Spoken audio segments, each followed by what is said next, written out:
Aarav is the cheapest guy in his whole market. He's also the most exhausted man you'll ever meet.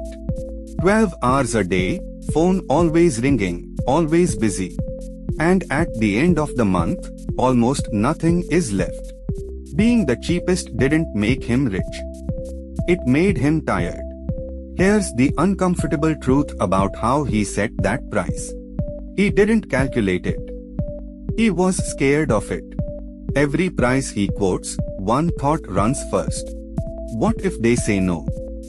So he shaves it down. Most people price from fear, not from maths. There are 3 wrong ways almost everyone prices. 1. Cost plus. Add up your cost, stick a margin on top. 2. Copy the competitor.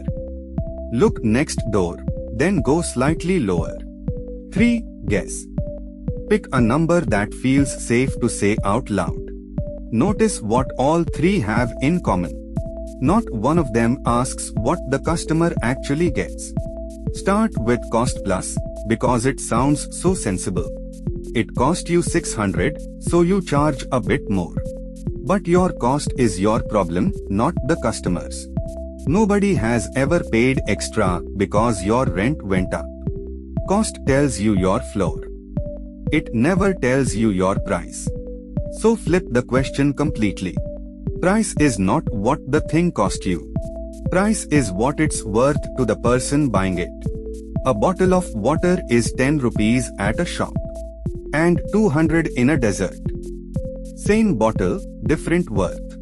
Now picture your price as a dial, not a stone. You can turn it.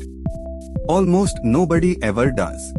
It's the one lever people are too scared to touch. But here's why it's the most powerful lever you own. Every notch up drops almost straight into profit. Say you charge 1000 rupees for a job. It costs you 600 to deliver it. So you keep 400. That's your margin. Now turn the dial 10%, 1100. Your cost didn't move. You now keep 500. One notch. And your profit jumped 25%. Now turn the dial the other way, the way everyone does. Give a 10% discount, 900 rupees. Your cost is still 600, stubborn as ever. You keep 300. Profit fell 25%. A tiny discount, a quarter of your profit, gone. And discounts have a hidden bill attached. 100 customers at 400 margin is 40,000. At 300 margin you need 133. That's 33% more work for the same money. More customers, more hours, more headaches, identical profit.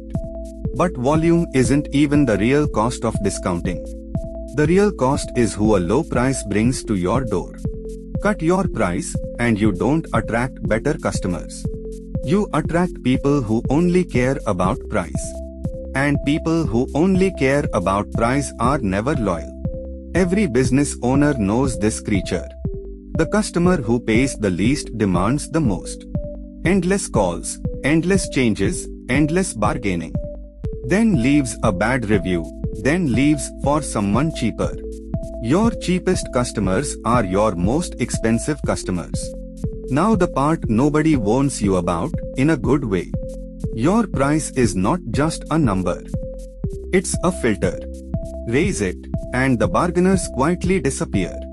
What's left is fewer customers, but better ones. Calmer work, kinder people, and more money. Ria runs the same kind of business as Aarav. Last year she raised her prices by 20%. She lost 20% of her customers. She expected that. The ones who left were the ones who drained her. She earns more now, from fewer jobs, in fewer hours. Aarav is still cheaper. Aarav is still tired. So how did Ria pick her number? She asked one question. What does this actually save or make for them? If your work saves a client 10 hours a month, or earns them 50,000 more, price against that. Not against your cost. Against their gain. Next, A quiet trick your brain falls for every time. The first number said becomes the frame for everything after. Say 50,000 first, and 30 feels like a deal. Say 5,000 first, and 8 feels outrageous. Whoever speaks the first number owns the conversation. Use that. Don't offer one price. Offer 3. Good, better, best. Basic, standard, premium. The top tier makes the middle look reasonable. Most people will land in the middle. That's fine. Because now they're not deciding whether to buy. They're deciding how much. That's a different question. One more habit to break: selling your hours. Charge by the hour and you are punished for being fast. Get better, get quicker, earn less. That's backwards. Nobody wants your hours. They want the outcome. Price the result, and your speed becomes your profit. Now the fear that stops everyone. Say it out loud. If I raise my price, they'll all leave. They won't. Some will. Most won't even mention it. People stay for trust, for quality, for not starting over. And the ones who leave over 10%? Those are the exact ones you didn't want. So here's how to actually turn the dial. 1. Give notice. Tell them before, not at the bill. 2. Grandfather your loyal old clients for a while. 3. State the number plainly, like it's a fact. 4. Do not apologize. An apology invites a negotiation. From next month, it's 1100. Full stop.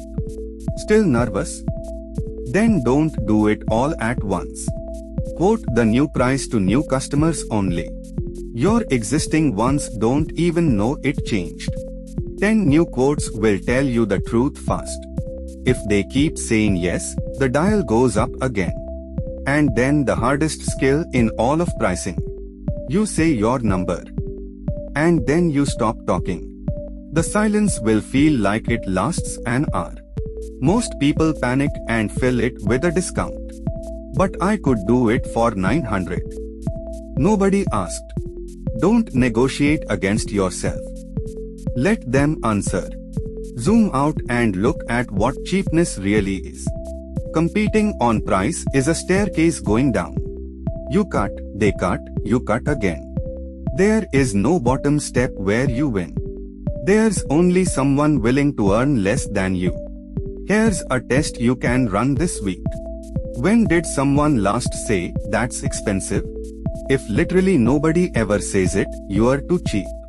A few people flinching means your price is working. If everyone says yes instantly, you left money behind. So here's the checklist before you name any price. 1. Does this price come from maths or from fear? If your stomach picked the number, do it again. 2. What is this worth to them, not what it cost me? Price against their gain, never against your invoice. 3. Am I selling the outcome or my hours?